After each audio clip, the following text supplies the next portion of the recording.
economía ahora, porque si no, damos la sensación de que la política se hace al margen de la realidad económica y eso no es así. Por eso hemos invitado al economista y exministro de Economía, actual presidente del Consejo Fiscal, a Alonso Segura. Señor Segura, muy buenas noches, gracias por estar acá. Fernando, gracias por la invitación. Hemos visto un informe del Consejo Fiscal severo sobre la actitud que tiene el Ministerio de Economía y a través de todo el Ejecutivo, que es el de no tomar en cuenta las evoluciones previsibles de la economía peruana con más recaudación el próximo año, tal y como el Banco Central mismo lo ha sugerido, y ustedes en el Consejo Fiscal, y mantienen una tasa de déficit por encima de la regla fiscal que había sido adoptada. Explíquenos, por favor, por qué se ha llegado a esa conclusión. Sí, muchas gracias, Fernando. En realidad, la opinión se da porque como Consejo Fiscal estamos obligados a opinar cuando hay una modificación de reglas fiscales. ¿Qué son las reglas fiscales? Son las reglas que rigen el manejo de las finanzas públicas. Indican cuáles son los límites al déficit fiscal, al crecimiento de gasto público, al ratio de deuda pública, entre otros. Y lo que ocurrió es que el gobierno, vía facultades delegadas, pidió al Congreso de la República, el Congreso de la República le dio las facultades para modificar la trayectoria de los límites para las cuentas fiscales para los próximos años, ¿no? Entonces, no es que van a incumplir el límite, sino que lo han modificado, ¿no? El Consejo Fiscal ya había solicitado que nos pidan opinión previa y había dado una opinión preliminar, ¿no? Indicando que no modifiquen la trayectoria porque no era necesario, ¿no? Lamentablemente, ni solicitaron la opinión, ni tampoco hicieron caso a nada de lo que se le dijo, ¿no? Hay razones de fuerza para pensar que se están tomando riesgos fiscales innecesarios, ¿no?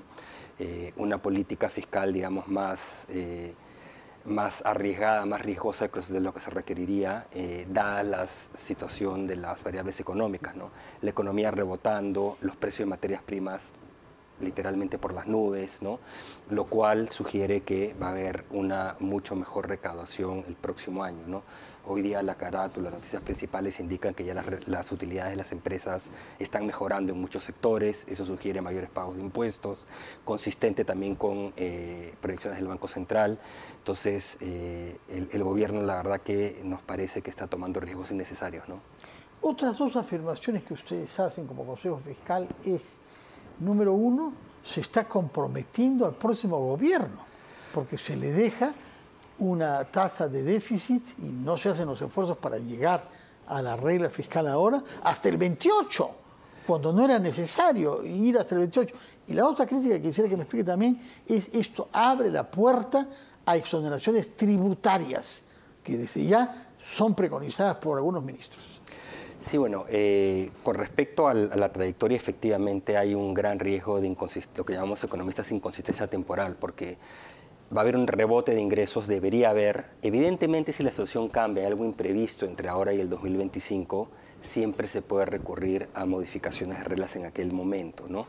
Pero bajo la información que ha habido en los últimos largos meses y lo que se proyecta hacia adelante, veríamos una recuperación importante. Cuando tienes un déficit muy grande, es decir, una diferencia entre ingresos y gastos muy grande, y tienes una recuperación de ingresos, es el momento para aprovechar esos ingresos para reducir el hueco fiscal, digamos, ¿no? Pero el gobierno lo que está haciendo es trasladando gran parte de ese ajuste al siguiente gobierno, cuando ya esos ingresos ya no existan porque ya los van a haber ocupado con mayor gasto, digamos, ¿no? Entonces vas a tener un gobierno que empieza la gestión innecesariamente teniendo que consolidar, o innecesariamente vienes obligado a consolidar cuentas públicas, ¿no? Y nadie sabe eventualmente el 26 o el 27 qué pueda pasar, ¿no? Entonces ese es el problema de inconsistencia que hemos visto en lo que están planteando, y lo dijimos antes de que aprueben estas modificaciones, ¿no? El otro es el tema de los beneficios tributarios de algunos sectores. Sí, en la opinión en realidad no hablamos de beneficios tributarios. Lo que ha habido es propuestas y aprobación de beneficios tributarios desde el Congreso de la República. En genérico hablamos de las iniciativas que se están aprobando desde el Congreso, tanto de exoneraciones como de medidas de mayor gasto público, ¿no? O sea, hay varias medidas que salen de Ejecutivo, de Congreso y de Ejecutivo, sí, que la verdad que lo que hacen es ponen mucha presión de gasto o de reducción de ingresos hacia adelante, ¿no? Por ejemplo, ¿qué es lo primero que hizo el gobierno cuando aprueba, porque fue por decreto legislativo, esta nueva senda de mayor déficit fiscal? automáticamente manda al Congreso de inmediato un proyecto de ley de créditos suplementarios. 3.000 millones. 3.000 millones más, ¿no? Ocupando ese espacio. Entonces, nuevamente hay riesgos de incumplimiento. Ojo que el déficit fiscal a 12 meses a junio es casi 4% del PBI.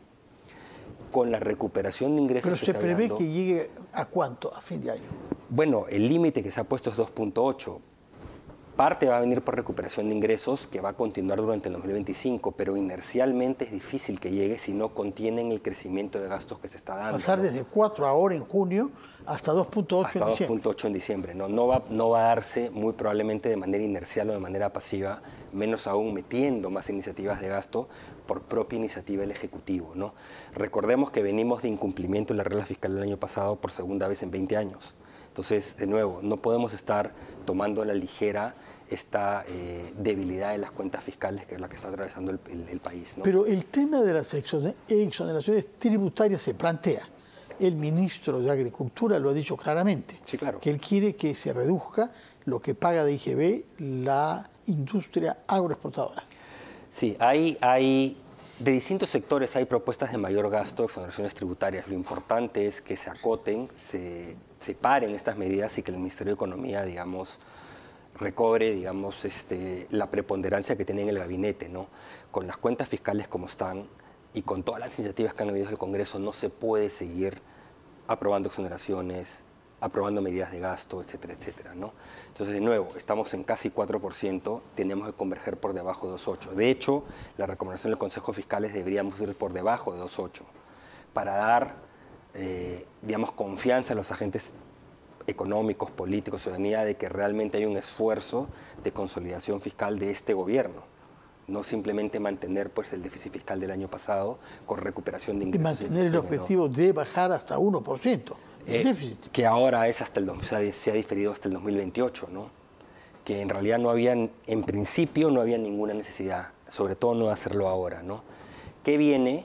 Viene la remisión de lo que se llama el marco macroeconómico multianual por parte del Ejecutivo, en el cual tenemos que opinar como Consejo Fiscal. La recomendación que hemos dado es que si bien han aprobado un límite bastante, digamos, alto de 2.8, que la meta esté por debajo, porque ese es otro error, que el Ejecutivo plantea metas iguales a los límites o topes. Entonces, cualquier desvío menor genera incumplimientos, ¿no? O te obliga a que presenten ese tipo de iniciativas para modificar todas las reglas, ¿no? Ahora, entonces, que sean más conservadores en la trayectoria y sobre eso se plantee un presupuesto público algo más conservador, ¿no? Para el 2025. Sobre gastos a los que ha hecho referencia usted, el más notorio es el anunciado por el ministro de Transportes y Comunicaciones, 30.000 millones de dólares. Es cierto que son inversiones en infraestructura ferroviaria importantes, pero ¿qué ha dicho él sobre el origen de ese enorme fondo? En verdad ha habido dos declaraciones, en realidad hace unos meses, de parte del propio MEF, diciendo que me querían meter más de 10.000 millones en otros proyectos de transporte, líneas de metro, etcétera, y después recientemente el Ministerio de Transportes y Comunicaciones hablando de, creo que son 7 ferrocarriles, ¿no? Sí. Suman más de 40.000 millones de dólares, más de 14 puntos del PBI. El problema está en que se creó también durante esta gestión de gobierno, el año pasado, mediante decreto legislativo nuevamente, también pedimos explicaciones que no nos dieron, un fideicomiso de utilización para que la deuda que se tome no se refleje en cuentas públicas, ¿no? ¿Y eso es posible porque sea un fideicomiso, no se refleja en cuentas públicas? No es tan claro en Contabilidad Financiera Internacional la forma que están tratando de darle, pero hemos pedido explicaciones que no nos han dado. No les han dado. A hacerlo, no nos han ¿Estas dado. explicaciones las ha pedido al MEF o No, directamente al MEF MTC? por escrito, Ya, en diciembre al del año MEF. pasado. ¿Cuándo? Diciembre del año pasado. ¿Hace 7 meses? Sí, hace 7 meses. Se toma su tiempo, señor Arista. Es el anterior, pero digamos, el la anterior hereda con del 3. actual. Sí. El problema es que estas obras, ferrocarriles, líneas de metro, el fideicomiso de utilización, lo que quiere es hacer las obras vía fundamentalmente gobierno a gobierno. Gobierno a gobierno es obra pública, solo que bajo reglas distintas. Los gastos son públicos, las obligaciones son públicos, los riesgos son públicos. Entonces, temporalmente, quizás pueden maquillar el que estés tomando mucha deuda para proyectos, pero ni bien comiences a ejecutar, tienes que reflejarlo en todas las cuentas públicas. El problema es que concertes muchas obligaciones y después sea una bomba de tiempo. Entonces, también hemos dicho, ojo, que no hay capacidad para implementar 40.000 millones solamente en nuevos proyectos de infraestructura en los próximos cortos años. Entonces, también se ha pedido, ojo, prudencia con la forma como se están manejando estos anuncios y las decisiones que se tomen hacia adelante, ¿no? Otro tema que ustedes han también mencionado es el endeudamiento de la Municipalidad Metropolitana de Lima, 5.000 millones de soles. ¿Qué sabe usted sobre este monto y sobre las modalidades en que ha sido? Bueno, lo que ya se ha dicho, ¿no? La pregunta que haría es qué es lo que tiene que decir el MEF al respecto, ¿no? El Consejo Fiscal ya lo dijo, la Municipalidad de Lima no tiene la capacidad para asumir una deuda de esa envergadura y poder pagarla. Va a comprometer la solvencia de las siguientes 4 administraciones municipales si continúan esa senda, pero lamentablemente tienen una regla de excepción de ley que le dice que si tienes calificación de grado de inversión, no se aplican las reglas fiscales, entonces básicamente pueden quebrar a la municipalidad, ¿no? A quien corresponde, y también lo ha dicho Contraloría, pronunciarse sobre la materia es al Ministerio de Economía, que es el ente rector. Que no lo ha hecho todavía. Pero lamentablemente no lo hace, ¿no? Todavía está a tiempo porque solamente ha tomado la municipalidad 1.200 millones más o menos de los 5.000 y pico, ¿no? Antes que continúe haciéndolo, ¿no? Es entendible, perfectamente entendible que la Municipalidad de Lima quiera hacer proyectos de infraestructura, pero lo lógico es que lo haga en la medida de la capacidad financiera de esta administración y de las siguientes, ¿no? Última pregunta, porque el tiempo nos vence, respecto del salario mínimo vital, que como usted sabe ha dado lugar a un debate. ¿Bajo qué criterios se debe tomar esa decisión? Sí, ahí hablo más como economista, no como Consejo Fiscal, ahí no tenemos una opinión colegiada. Lo importante es que cualquier aumento en RMB refleje crecimientos de productividad, ¿de acuerdo? Productividad laboral, y no hay evidencia de que haya crecimiento de productividad. Estructuralmente la RMB en Perú es muy alta comparada con la distribución de ingresos en el Perú. ¿Eso qué significa? Que en la cola de tu distribución estás botando gente en la informalidad y si la sigues subiendo, vas a seguir haciendo que gente salga a la informalidad. Beneficias a un pequeño grupo, pero perjudicas a un grupo más grande que no se va a poder formalizar nunca, ¿no? Y evidentemente por tamaño de empresas, quienes contratan más cerca del RMB son microempresas, ¿no? Que son muy vulnerables, ¿no? Todavía saliendo de un muy mal año para la economía peruana. Entonces, o sea, no es el momento de pensar ahora en un alza del salario mínimo vital. Es siempre una tentación política hacerlo.